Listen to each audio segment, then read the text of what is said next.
तर आम्ही मनाली ते सर्वांना तर माहितच आहे, आम्ही शिफ्टिंग केली आणि आम्ही खूप उंचावर आलोय आता. आणि मी आज मस्त बनवते बीटरूटचा आणि गाजरचा उपमा.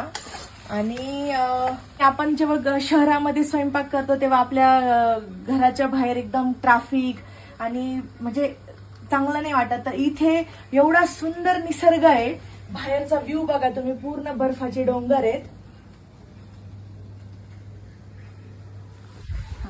तर अशा वातावरणामध्ये तुम्ही काही पण खा, एवढी छान टेस्ट लागते, अजूनच जेवणाची चव वाढते.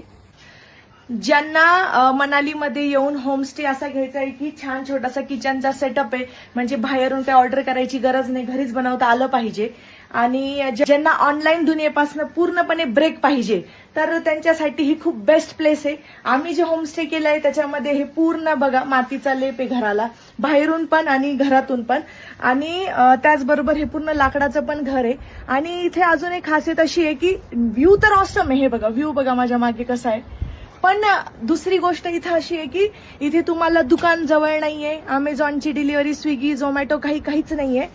पण इथे जी शांतता आहे आणि ज्यांना खरंच असा पीस हवा आहे, थोडासा ब्रेक पाहिजे असं एकदम दगदगीच्या जीवनामधून, तर त्यांच्यासाठी ही खूप छान बेस्ट प्लेस आहे. तर आणि आमचा रूम पण खूप असा कोझी खूप छान आहे. आणि आहे असं लक्झरियस नाहीये, एकदम मॉडर्न नाहीये, पण जो मनालीचा जो पहाडी टच आहे ह्या घराला, तो एकदम सुंदर आहे आणि खूप शांत वाटतं इथे. चला, तोपर्यंत आम्ही मस्त गरम गरम उपमा खाऊन घेतो. आणि तोपर्यंत तुम्ही लाईक करा, शेअर करा आणि फॉलो करायला विसरू नका. धन्यवाद.